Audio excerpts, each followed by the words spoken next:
السلام عليكم ورحمة الله وبركاته. ازيكم حبايبي؟ عاملين ايه؟ يا رب تكونوا بخير. انا معايا الشنطة دي، عجباني جدا فكرتها وتقسيمتها، وهي مريحة قوي في اللبس. فانا حبيت ان انا انفذ نفس الفكرة دي من نفس القماش اللي نفذنا مع بعض بالشنطة التانية، وعملت الفكرة بنفس الطريقة. ان احنا جبت الشنطة وخدت مقاساتها، وابتديت ان انا اقص عليها واعمل بطانة واقفل الشغل على نفس الفكرة بتاعت الشنطة. عملنا جزئين اماميين وخلفيين وجزء صغير للوسط.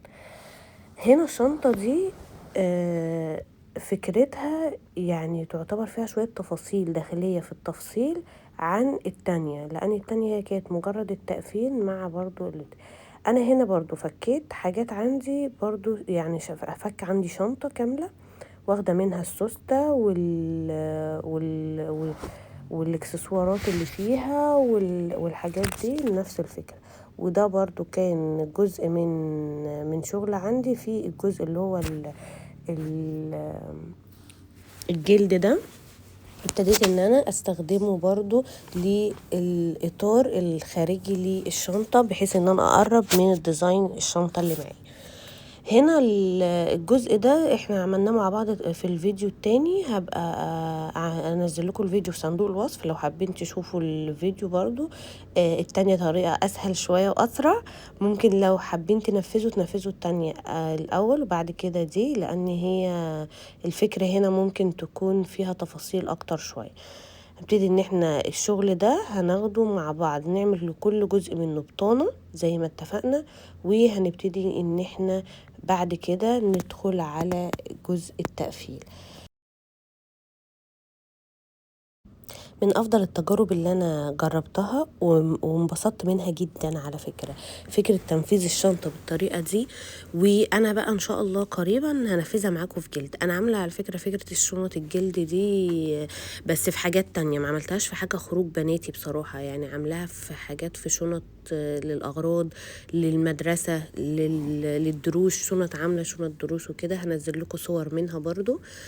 انما هنا الفكرة هنا ان انا بعمل خروج، فانا انبهرت جدا بصراحة بالطريقة. هنا طبعا زي ما اتفقنا ان احنا هنبتدي ان احنا نعلم على الجزء الديزاين اللي هيبقى الخارجي بالنسبة للشنطة، وفي نفس الوقت هيبقى تثبيت للطبقات اللي معانا دي. احنا هنا برضو الجزء ده زي ما اتفقنا ان هو ده بيبقى يعني على حسب رغبتك، انت حابة تعمليه سمبوكسات، مثلثات، مربعات زي ما انا عاملاه في الفيديو. ممكن تجيبي رسمة مثلا وتبتدي ان انت تعلميها وتمشي عليها بالمكنة او بايدك. على فكرة التصميمات اللي موجودة في الشنط هنا دي ممكن تعمليها حرفيا واحدة واحدة بايدك على بخيط، حتى لو الخيط مش نفس خيط القماش عادي جدا، ممكن يبقى ده جزء ديزاين منه. ممكن الفكرة دي تنفذيها بقماشة صغيرة لطفلة، تعملي لها شنطة صغيرة ويبقى بخيط مثلا مختلف الوان مثلا، او تدخلي كذا لون في بعض، تعملي رسمة. كل الحاجات دي على فكرة هتعمل فكرة تانية خالص. يعني انت ممكن تبقي حولت التصميم لفكرة تانية اصلا خالص، بانك تزودي عليه اي فكرة من الافكار دي، او فكرة برضو موجودة عندك انت حابة تضيفيها. كل ده ممكن نعمله على ايدينا او بمكنة ابسط من كده بكتير، او لو انت حابة تعملي جزء على ايديكي وتقفلي الباقي مثلا عند اقرب خياط ليكي، برضو ده هيبقى مناسب جدا. مفيش فكرة تستصعبوها او تحسوا ان دي مش هقدر انفذها لمجرد عدم وجود الامكانيات. انا صدقوني في وقت من الاوقات كنت بعمل كل الحاجات دي وافكار اكتر منها وعلى ايدي، لمجرد ان عندي الشغف وحابة ان انا انفذها. فما تستصعبوش حاجة، وكل حاجة سهلة بالإرادة.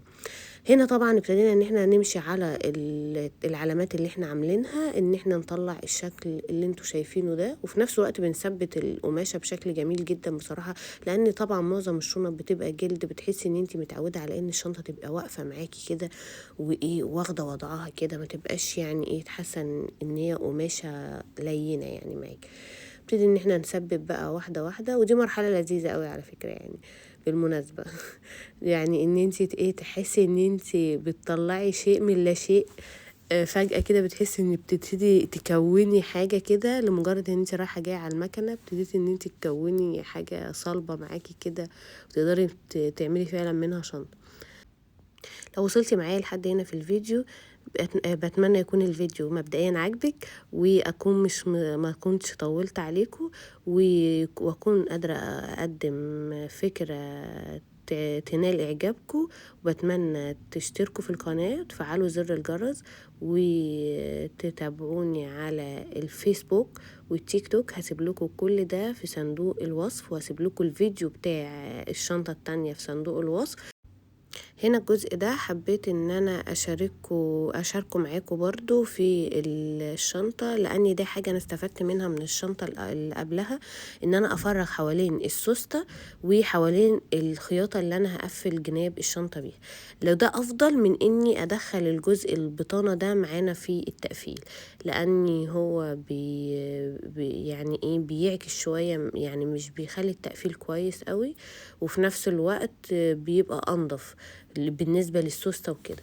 فده الجزء ده حبيت ان انا اصوره لكم برضو، بحيث ان انا اضيف لكم النقطة دي برضو معاكم في التقفيل، لان يعتبر انا في الاصل البطانة اصل البطانة بالظبط على قد القماش وعلى قد البطانة الداخلية.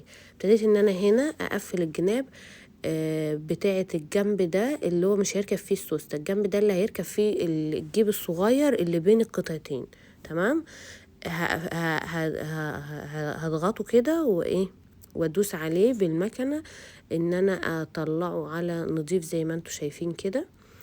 ده الجنب اللي مش هيركب فيه السوستة زي ما اتفقنا. احنا هناخد جنب من واحدة، وجنب من واحدة يركب فيه السوستة، والجنبين التانيين هيركب فيهم الجيب الصغير المتصل بيهم، اللي زي ما انتوا شفتوا كده في اول الفيديو في نفس تصميم الشنطة التانية. ده الجيب الصغير اهو. ابتدي ان انا اركبه هو الاول، بحيث ان التقفيل يجي معانا على نضيف، لان هيتقلب طبعا الشنطه كلها هتتقلب جوه الجيب الكبير ده عشان يطلع فعلا على نضيف زي ما احنا بنتكلم. ابتدينا نثبت الجيب الصغير ده رايح جاي كده على المكنه بالنسبه للشنطه من جوه، ومن ناحيتين طبعا. وطبعا البطانه بتاعته دي اخر حاجه هي هتتقفل.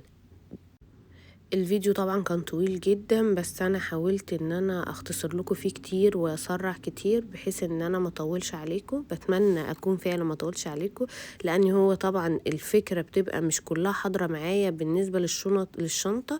التصميم بعدل فيه بعض الحاجات البسيطه اثناء الشغل، فده بيطول معايا الفيديو شويه.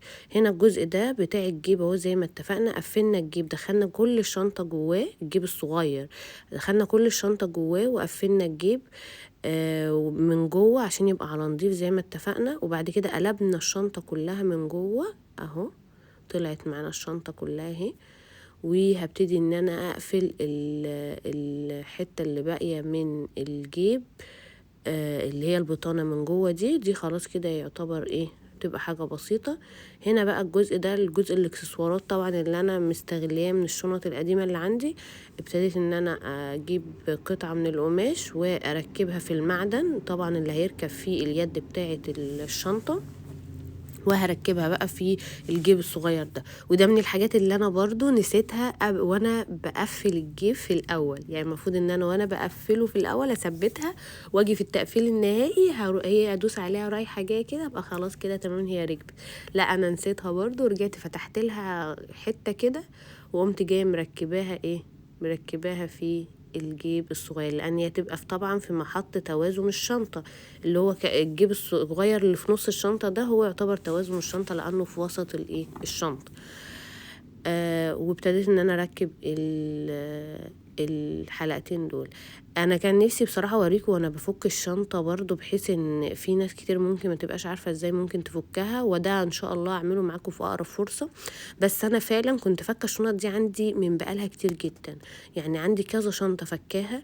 كنت دايما ما بقاش عارفه بقى اعمل بيها ايه، بس اقول لا يعني انا بجد فيها اكسسوارات اللي فيها حرام تترمي، فكنت افكها واسيبها الحاجه عندي ومش في دماغي هعمل بيها ايه، لحد سبحان الله ما جات الفكره. يعني يشاء القدر ان انا انفذ معاكم الافكار دي. فهنا بقى تمام كده بالنسبه لنا كده الشنطه يعتبر ايه خلاص في الفينش النهائي. يعني نبتدي ان احنا نركب السوسته بقى هنا للشنطه. السوسته دي برضو من شنطه برضو قديمه، يعني مش جايبه لها سوسته ولا حاجه. وبصراحه مش هتلاقي في السوق سوسته بنفس كفاءه السوسته اللي هتلاقيها في شنطه ماركه نظيفه كنت جايباها مثلا وسايب يعني، وعندك مش هتلاقي سوسته زيها اصلا في السوق يعني. هنا الجزء ده برضو مهم، وبتمنى يكون واضح معاكي برضو هنا ان احنا جبنا حتة قماشة صغيرة وخيطناها سمبوكسة كده وقلبناها بأي حاجة رفيعة عندك.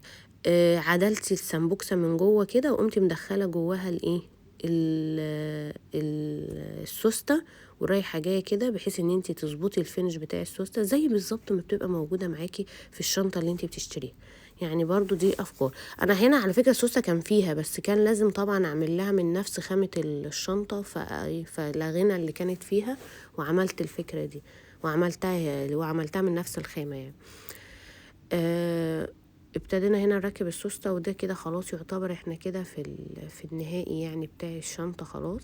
وبعد كده هبتدي ان انا اركب الحليه البسيطه اللي احنا كنا فكينها مع بعض في الفيديو، اللي هي الايه الجلد. الجلد كنت عايزه اعمله داير زي ما في الشنطه التانية، بس حسيت ان هو مش هيديني نفس الكفاءه لما الشنطه على وضعها ان هي تبقى بالدوران من تحت كده هتبقى احسن. واهم من الشغل طبعا تظبيط الشغل. فهنبتدي ان احنا نركب طبعا الاكسسوارات طبعا بتاعت الشنطه كلها، بحيث ان احنا نكون استغلنا كل شيء ونخدع المشاهد ان دي حاجه بتاعتنا احنا، واحنا ايه اللي احنا شاريينها مش عاملينها. وابتدينا طبعا نركب الجزء اللي هو الجلد ده.